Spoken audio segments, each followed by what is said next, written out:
during the presentation, but I'm wondering, you did not address a question that I think is in the air all the time, especially in Detroit, and that is ideological. The view of many people who believe that the victims are responsible for their own condition, and that is almost unbreakable. I believe it's a class and racial attitude, and that is driving a lot of what's happening in Detroit. The idea that blacks in Detroit did it to themselves, and we have to go in with business solutions to solve the problem. That is indeed a major problem, the American belief system. People are poor or jobless because of their own lack of initiative. And one of the reasons why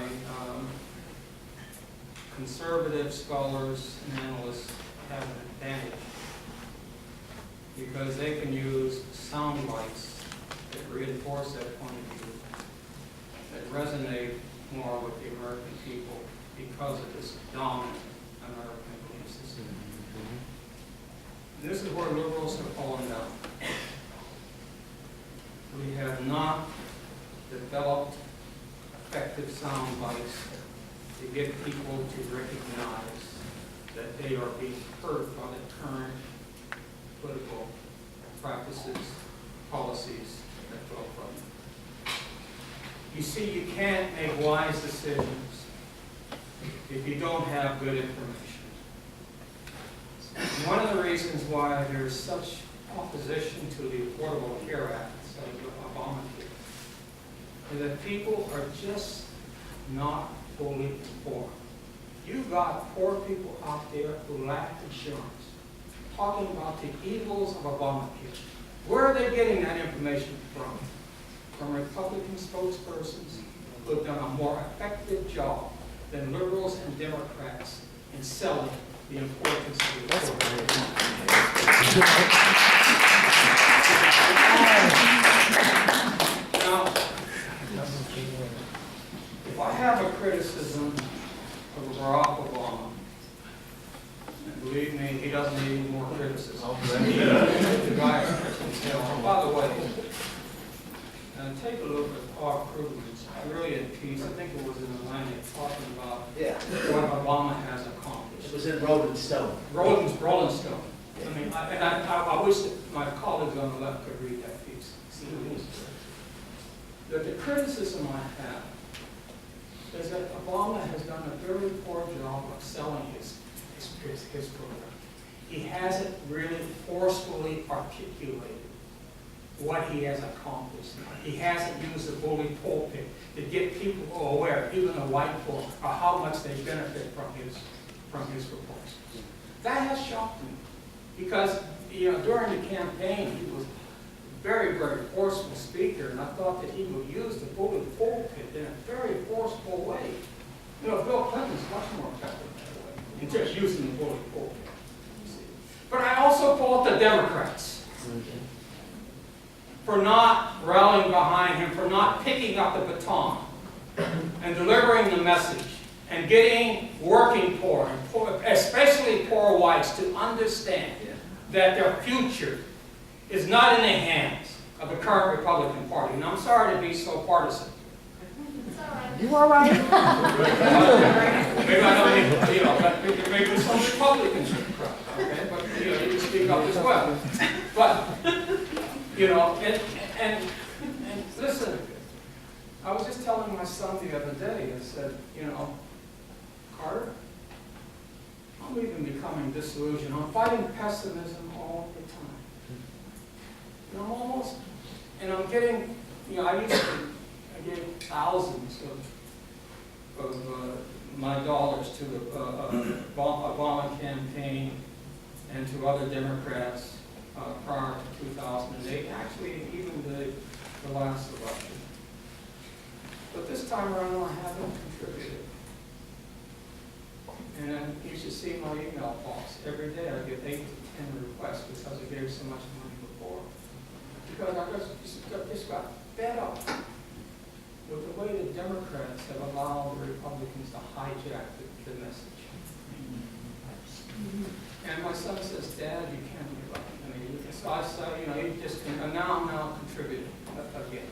But I almost got to the point where I said, the hell. It's extremely frustrating to be living in this society. I'm sorry, go on.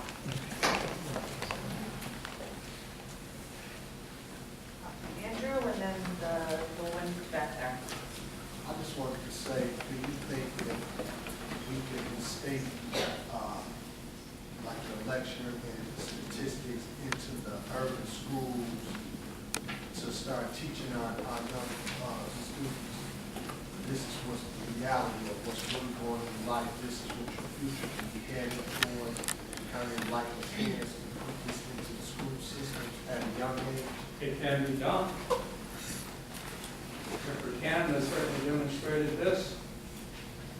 He made both students and parents in Harlem aware that their kids could possibly have a future. Unfortunately, he was only able to reach a fraction of the children and families in the neighborhood, but they got the message. They saw what he was doing. They saw what he was accomplishing.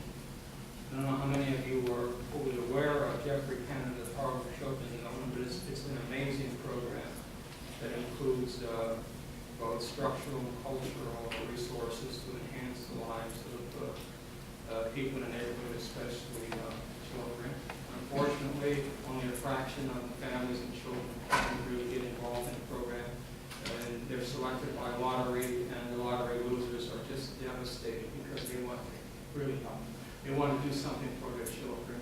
Yes, it's possible to do that. I can, you know, there have been times when I have lectured in inner city high schools, and without using the kind of notes that I use here. And, you know, I must brag that I was able to reach these kids. And I did the same thing in Massachusetts, and I was in some of the high schools. I was going every year, and they were calling me Dr. Brother. And, you know, and you were able to talk in a way that resonated, that could reach these kids. That's why you've got to watch HEO's WRC season 4 to see how these kids explore the school system.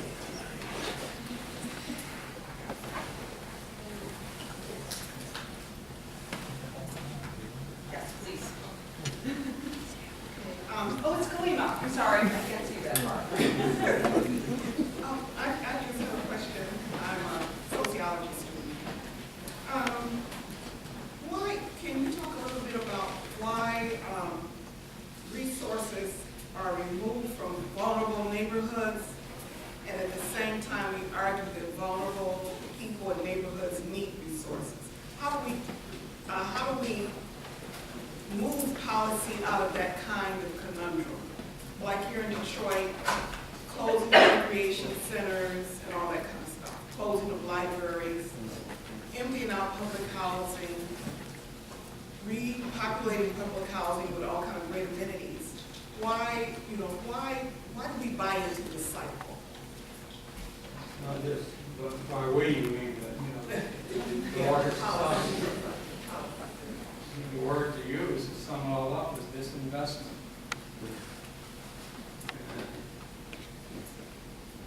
Not only, not only are these neighborhoods losing resources, but there's little incentive to invest in these neighborhoods, and they just go further downhill.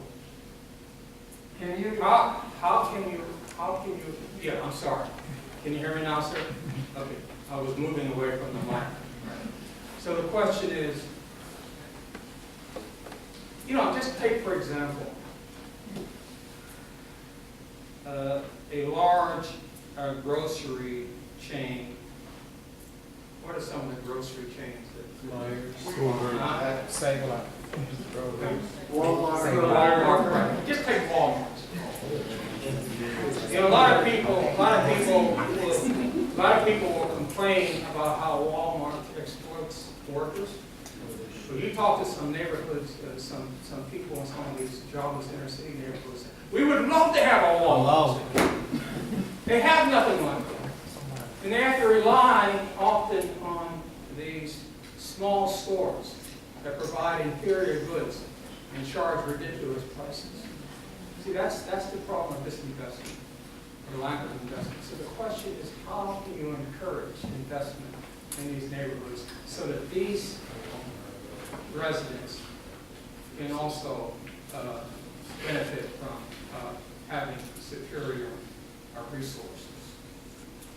And there is an economist at Harvard University whose name I'm blocking on suddenly, who talks about the competitive inner city.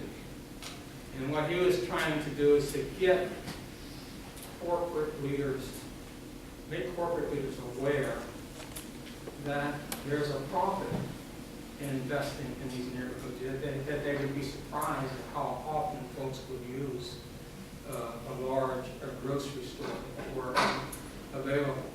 And he's had some success in getting corporate leaders to invest in areas that have not completely turned over, areas that are still somewhat viable.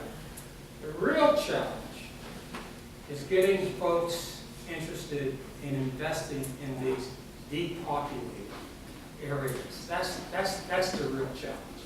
I'm not an economist, I'm not in business, I don't have any suggestions as to how this should be done, but I can say that you hit the nail right on the head. It's an area that we really need to focus on. We have time for one more question. Oh, but you just asked the question. I'm right here. Sean. Hello, Mr. Wilson. My name is Sean Rule. Speak loudly. Oh, I'm sorry. My name is Sean Rule. I'm a sociology major here. And I just wanted to ask, because sometimes I've noticed this as I've been matriculating through sociology. What advice would you give to a young up-and-coming sociologist or aspiring sociologist that sometimes can be bombarded with these perspectives that sometimes are like confusing, like it's sometimes for me, it's irritating reading all of this stuff, about, and I'm just being honest, about myself or about my peers or about my fellow African Americans. And sometimes I do get a little bit passionate and sometimes a little bit angry because I've come from, a concentrated urban poverty, impoverished area, growing up on the east side of Detroit. And sometimes just reading this data can sometimes really depress me. But I still have to strive to push forward. So I wanted to ask from your perspective, being that you're so distinguished, what advice would you give to a young sociologist that wants to be effective and not combative in their field? Well, I would concentrate on study the very areas that you sometimes feel frustrated about when you read the books talking about this. I would, because you can bring in your own personal experiences and end up maybe with greater insights on how to interpret the findings than some sociologist who has an abstract idea but has never lived or experienced the kinds of things that you've experienced. So you may be able to uncover some issues that many of us overlook by drawing upon your own personal experiences. So I would encourage you not to draw back, but push ahead. Thank you. Yes, sir. Thank you.